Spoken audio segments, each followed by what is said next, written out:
Jadi dulu ini dikembangkan oleh seseorang namanya Ponzi. Biasanya ada produk yang sebenarnya produknya ini nggak akan kepake. Oke. Ataupun dia ngomong ini tuh software. Paling simple sebenarnya itu too good to be true.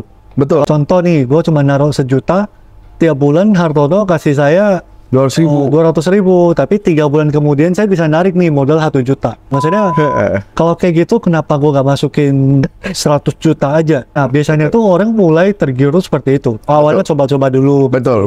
Wah bulan depan beneran nih dapat nih. Udah dapat modalnya pun dimasukin tuh. Hai guys, welcome back to channel kami Hubungan Manusia dengan gua Desmond. Dengan saya Hartono. Hari baru, episode baru. Betul banget. Nah, jadi kali ini itu sebenarnya topik kita itu lebih tentang ke investasi lah ya. Oke. Tapi ini investasinya bodong.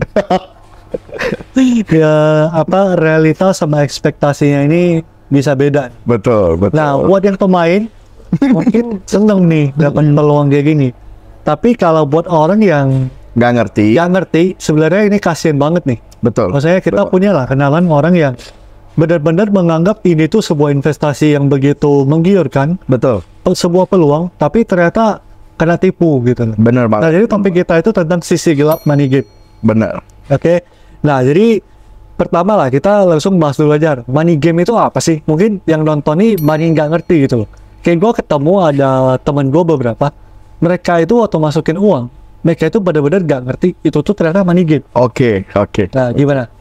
Jadi money game itu sebenarnya simple. Sebenarnya money game itu istilah kasarnya itu investasi bodong. Investasi di mana? Jadi dulu ini dikembangkan oleh seseorang namanya Ponzi. Oke. Jadi Ponzi ini zaman dulu dia itu pinjam katakan 4 sen ke 4 orang. Nanti setelah sebulan kemudian dia kasih 5 sen. Ke empat-empatnya gitu. Oke. Nah, nanti empatnya ini kan pasti ngomong kan ke orang-orang kan. Gua 4 dapat 5 nih. Betul. Pasti semua orang seneng kan. Nah, akhirnya makin banyak. Tetapi 5 sen ini datang dari mana? Sebenarnya Ponzi ini datang dari orang baru yang masuk. Oke, jadi ambil duit orang baru kasih ke orang lama. Betul. Kan orang pertama cuma 4. Selama sebelum itu dia kumpulin berapa puluh orang, berapa ratus orang. Nanti dari berapa ratus jadi berapa ribu jadi berapa puluh ribu, seperti itu. Jadi sebenarnya si Ponzi ini cuan banyak. Itu orang pertama yang melakukannya. Nah, itulah yang dikembangkan oleh para money game. Tetapi pasti sekarang kedoknya udah pinter. Nggak mungkin dia langsung ngomong bahwa kami ini Ponzi loh, kan nggak mungkin. Mereka pakai berbagai cara. Contoh, biasanya ada produk yang sebenarnya produknya ini nggak akan kepake. Ataupun dia ngomong ini tuh software, ataupun ini tuh mesin pencari uang, ataupun apapun lah itu. Mining atau apa. Betul. Tetapi ya gitu, dari sana itu nanti kelihatan gitu. Nah kalau lu sendiri Mon? Ya sebenarnya kurang lebih lah ya, pasnya persis seperti yang Hartono ngomong gitu. Jadi sesuatu tuh yang paling simple sebenarnya itu too good to be true. Betul. Kalau kita udah lihat kayak misal contoh nih, gue cuma naruh 1 juta, tiap bulan Hartono kasih saya 200.000, tapi 3 bulan kemudian saya bisa narik nih modal 1 juta. Menggiurkan kan? Maksudnya kalau kayak gitu kenapa gue gak masukin 100 juta aja? Apalagi iming-imingnya untuk membantu seluruh rakyat Indonesia. Waduh. Gue bisa dapatnya 20 juta, lebih gede. Betul. Nah biasanya tuh orang mulai tergiur seperti itu. Awalnya coba-coba dulu. Betul. Kan? Betul banget. Ntar, wah bulan depan beneran nih dapat nih. Udah dapat modalnya pun dimasukin tuh. Iya, digulung makin gede. Nah itu berawal dari seperti snowball effect gitu. Nah ini lanjutannya nih Har, ciri-ciri yang paling terlihat mungkin ya tadi ya itu yang termasuk satu sih yang too good to be true. Maksudnya yang terlalu apa ya, kayaknya gak mungkin gitu. Iya. Terlalu simpel, terlalu indah ya, mungkin bahasanya terlalu indah, terlalu gampang untuk kita dapetin. Betul. Nah itu tuh sebenarnya teman-teman harus tanda tanya. Contoh misal kita obligasi, kita taruh surat utang itu aja fixnya paling berapa? 6 juga udah bagus ya. Iya, 6 aja udah bagus ya. 7 lah katakan 7%. Itu setahun loh. Setahun 6-7%. Artinya teman-teman naruh 100 juta, returnnya 6 juta. Katakan udah potong pajak dapat 6 juta. Ini gimana ceritanya? Gua taruh 100 juta. tiap bulan bulan depan dapat 10 juta, 20 juta. Kasih 10-20, ntar modalnya bisa gue tarik lagi. Itu kan terlalu menggiurkan. Itu setahun, ini sebulan. Bahkan bisnis pun nggak sebagus itu. Jadi nggak masuk akal sebenarnya. Ini tuh nggak masuk akal. Nah ini ciri satu nih. Nah coba ada lagi ya. Nah ciri-ciri berikutnya itu ya sebenarnya itu selalu kita itu harus merekrut member untuk dapat uang lebih banyak. Iya, iya. Jadi ada satu jenis money game ya, mereka itu sebenarnya itu caranya itu jualan produk. Tapi produk ini sebenarnya cuman apa tuh bahasanya? Gimmick, kamuflase. Gimmick doang. Gimmick doang. Jadi produk ini nggak penting-penting banget ya. Entah apa ke penambah tinggi berat badan ke buat mata jernih ke apalah. Yang penting itu justru rekrutnya. Ya, nah, kalau sebenarnya kita melihat bahwa cara cari uangnya itu adalah dengan merekrut orang baru dengan biaya pendaftaran yang besar, ya itu udah pasti money game juga menurut kita ya. Gitu. Oke, itu kedua lah ya. Tadi pertama too good to be true, kedua udah pasti rekrut. Betul. Ya nggak mungkin cuman jual produk doang. Gitu. Betul. Nah yang ketiga, tapi gimana pun ceritanya, orang suka money game gitu. Tiap kali ada money game, tiap kali ada berita, ini akhirnya ketangkap nih penipuan segala macam. Tapi tetap aja ada yang main. Ya. Sekarang muncul baru pun ada aja kok yang ngajak, ada yang main. Bahkan ada yang bilang, ini money game ya. Kalau ada yang bilang gue gak nanggung ya. Itu aja main. Itu aja tetap main. Maksudnya udah dikasih disclaimer gitu. Betul. Jadi kalau hilang lu jangan nyari saya gitu. Betul. Sebenarnya satu sih, orang itu semuanya pengennya itu kaya dengan mudah. Pengen instan. Tidak ada satu orang pun yang gak pengen kaya dengan mudah. Kalau kita dikasih pilihan pun, kita pengen kaya dengan mudah. Tetapi di dunia ini tidak bekerja seperti itu. Kalau bekerja seperti itu, pasti lebih banyak orang kaya daripada orang biasa aja. Betul. Jadi dunia itu memang beda gitu loh. Terus orang itu gini loh, orang itu selalu ya, kalau seandainya saya ngomong nih, kaya itu syaratnya cuma satu, kerja keras pagi sampai malam. Gak menggiurkan. Gak bikin orang tertarik, gak bikin orang tergerak gitu loh. Tetapi kenyataannya gitu, kayak itu ya kita harus kerja dari pagi sampai malam, menciptakan sesuatu, benar nggak? Atau melakukan sesuatu, itu doang. Tetapi yang nggak menggiurkan. Yang lebih menggiurkan apa? Kayak itu kalau lu berani ambil resiko. Wah, lu masukin cepet ya, tahun depan jadi 200 juta. Lu masukin 100 juta, tahun depan jadi 200 juta. 200 juta, tahun depan jadi 400 juta. Nah, ini kan lebih exciting gitu loh daripada tiap hari gue bangun buka toko jaga sampai malam tutup lagi toko, ini nggak mantang gitu loh. Tapi kalau yang kayak gini kan pasti ini yang membuat orang itu money game ini tidak pernah kekurangan peminat. Dan setiap kali ditangkap, setiap kali selesai, next akan ada lagi gitu. Ini bener nih, lihat nih udah mau bangun gedung nih. Betul. Ini udah dibeli di tanahnya nih. Dibeli yang sini nih.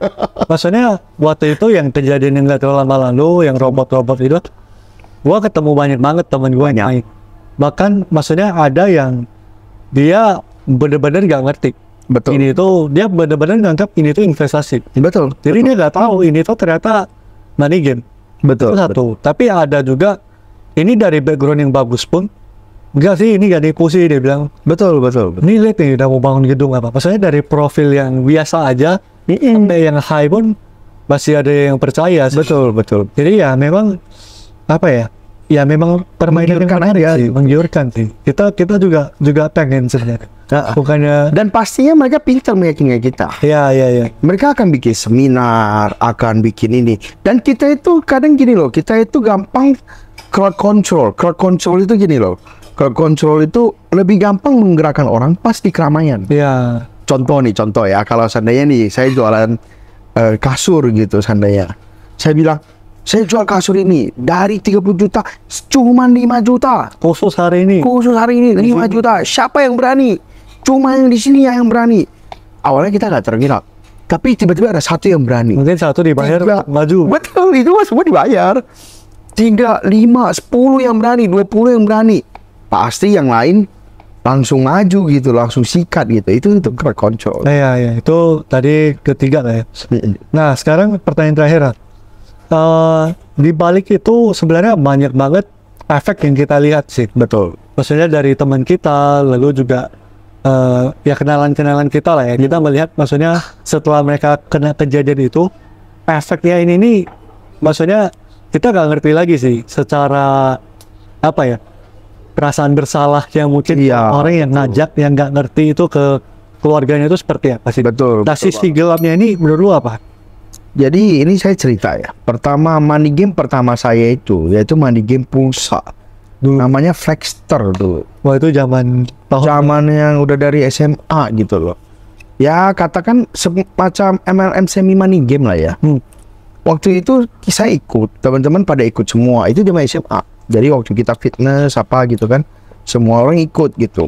Dan yang menggiurkan adalah pelatih fitness saya itu bawa motor entah Mio yang baru ya gitu ya. Terus kita tanya, panggil aja King Kong karena badannya bagus gede.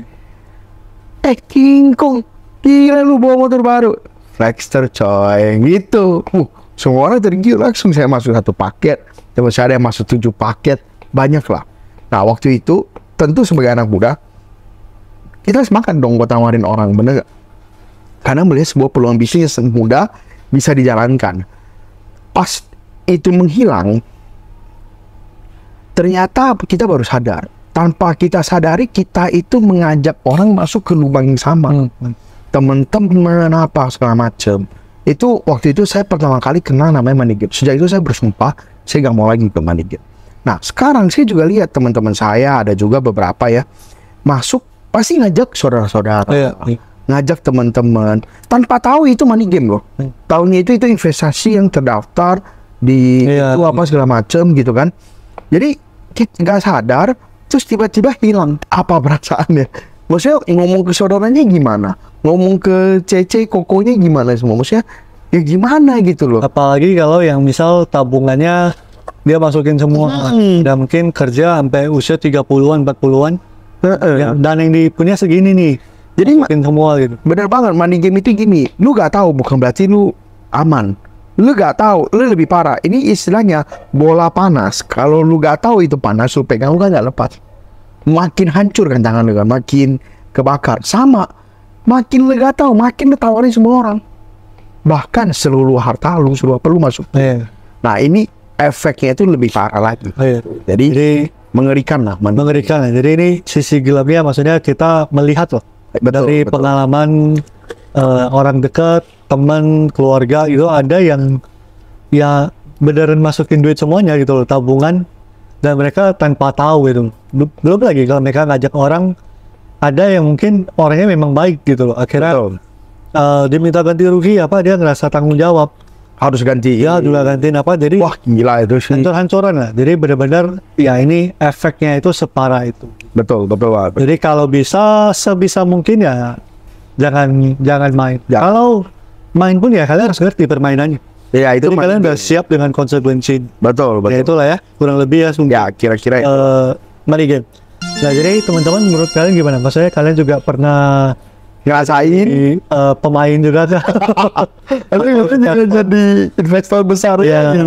Coba dong di komen. Lalu juga kalau ada pertanyaan apa, lalu juga kalau ada topik yang pengen kita bahas boleh juga dong di komen di kolom komen. Nah itu aja, jangan lupa di like, di subscribe, dan di share ke teman kalian yang butuh dengar ini. Sampai ketemu di video berikut. Thank you.